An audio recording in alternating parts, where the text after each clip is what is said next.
నమస్తే. ప్రస్తుతం మనతో మాట్లాడడానికి ఎమ్మెల్యే పాల్వాయి హరీష్ బాబు గారు అయితే ఉన్నారు. సో ఈరోజు లోక్ భవన్కి కాంగ్రెస్ పార్టీ నాయకులు ముట్టడి కార్యక్రమం నిర్వహిస్తున్నారు. సో అయితే దేశంలో నీట్ పేపర్ లీకేజ్ అంశంపై కూడా కేంద్ర ప్రభుత్వం నిర్లక్ష్యం వహిస్తూ ఉందని చెప్పేసి ఈరోజు నిన్న ఢిల్లీలో కావచ్చు, ఈరోజు తెలంగాణలో కాంగ్రెస్ నాయకులు ధర్నా పాల్గొన్నారు. సో దీనికి సంబంధించి మాట్లాడిన ఎమ్మెల్యే గారు ఉన్నారు. సో ఎట్లా చూస్తూ ఉన్నారు మరి నీట్ పేపర్ లీకేజ్ విషయంలో కేంద్ర ప్రభుత్వం నిర్లక్ష్యం వహిస్తూ ఉందని చెప్పేసి నిన్న రాహుల్ గాంధీ కావచ్చు, ఈరోజు కాంగ్రెస్ పార్టీ నేతలు ముట్టడి కార్యక్రమం నిర్వహిస్తూ ఉన్నారు. ఏం చెప్తారు దీనికి? 20 రోజులు హాలిడే చేసుకొని విద్యార్థులందరూ ధర్నాకు కూర్చుంటే ఈ మహానుభావుడు ఏడవేయండు. 20 రోజుల తర్వాత తగుదనమ్మా అని తయారయ్యాడు. ఈయనకు ఇంత దారుణం అంటే ఖర్గే గారి ఇంట్లో బర్త్డే అని చెప్పి ఎంపీలందరూ జమ అయ్యి ఆ పక్కనే ప్రధానమంత్రి నివాసానికి వచ్చి అక్కడ రోడ్డు మీద కూర్చొని హై సెక్యూరిటీ జోన్లో నువ్వు డిస్టర్బెన్స్ చేద్దామని అంటే ఇవాళ ఎంత దారుణం అండి. నేనేం చెప్తున్నా, నిజంగా నీకు చిత్తశుద్ధి ఉంటే, పార్లమెంటు ప్రజాస్వామ్యం మీద నమ్మకం ఉంటే తప్పకుండా డిబేట్కు సిద్ధం కావాలి. ప్రభుత్వం కూడా ఒప్పుకున్నది, చర్చ చేద్దామని ఒప్పుకున్నది. మరి ఇటువంటి పరిణామాల్లో మీరు ఎందుకు ఇవాళ చర్చకు ఒప్పుకుంటలేరు ఒకసారి చెప్పండి. కాబట్టి తప్పకుండా మీరు రాబోయే రోజుల్లో ప్రజలు అన్ని విషయాలు గమనిస్తారు. ఇవాళ చర్చల ద్వారా సమస్య పరిష్కారం అయితే తప్పించి డ్రామాబాజీ ద్వారా ఎక్కడ సమస్య పరిష్కారం కాదు. నేను ఒక్కటే కోరుతున్నా, వెంటనే రాహుల్ గాంధీ తన ఎల్ఓపి పదవికి రాజీనామా చేయాలి.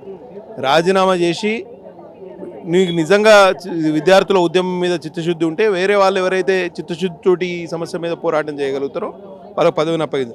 దేశాన్ని విడగొట్టాలని, దేశాన్ని విచ్ఛిన్నం చేయాలని శక్తులు ఎవరైతే కుట్ర బన్నుతున్నాయో ఆ కుట్రకు నాయకత్వం వహిస్తున్నట్టు ఇవాళ రాహుల్ గాంధీ. కాబట్టి వెంటనే ఈ విధానాన్ని అందరూ ఖండించాలి. ఇవాళ నీట్ మళ్ళీ కండక్ట్ చేసినారు. నీట్ ఎగ్జామ్ అయిపోయింది, పిల్లలు హ్యాపీగా ఉన్నారు, తల్లిదండ్రులు ఓకే ఉన్నారు. మధ్యలో నీకేం బాధ వచ్చింది? నీట్ పరీక్ష లీగ్లో ఎవరైతే 13 మంది నిందితున్నారో వాళ్ళు ఇవాళ జైల్లో ఉన్నారు.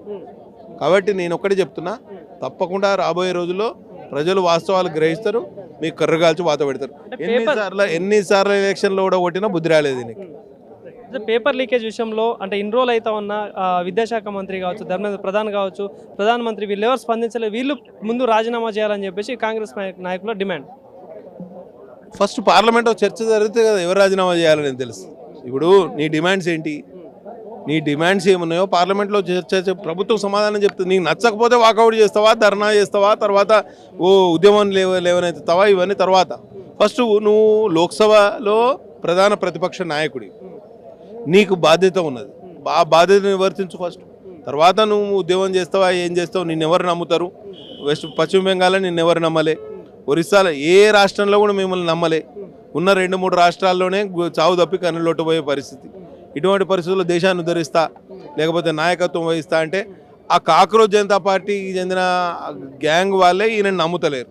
ఈయన పోయి తగుదనమ్మా అని వాళ్ళకి ఎక్కడ క్రెడిట్ వస్తుందో అని చెప్పి ఈయన పోయి రోడ్ల మీద కూర్చోవాలి. అంటే నిన్న జంతర్ మంతర్లో లాఠీచార్లు చాలా ఘోరంగా జరిగింది. సో దానిపై ఏం చెప్తారు? మరి అంటే ప్రజాస్వామ్యం అనేది కూని అయిపోయింది అనే టైప్లో మాట్లాడారు.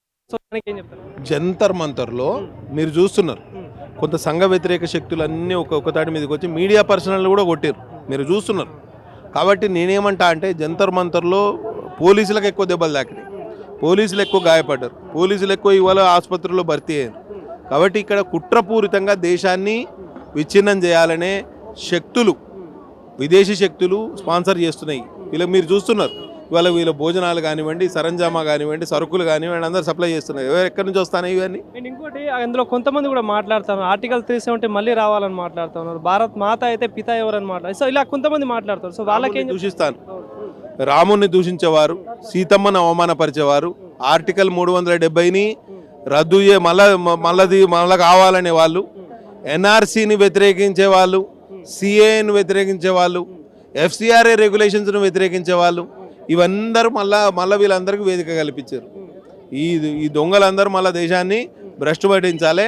నరేంద్ర మోడీ నాయకత్వంలో 12 సంవత్సరాలుగా భారతదేశం అప్రతిహతంగా ప్రపంచంలోనే 4వ 5వ పెద్ద ఆర్థిక శక్తిగా ఎదిగింది.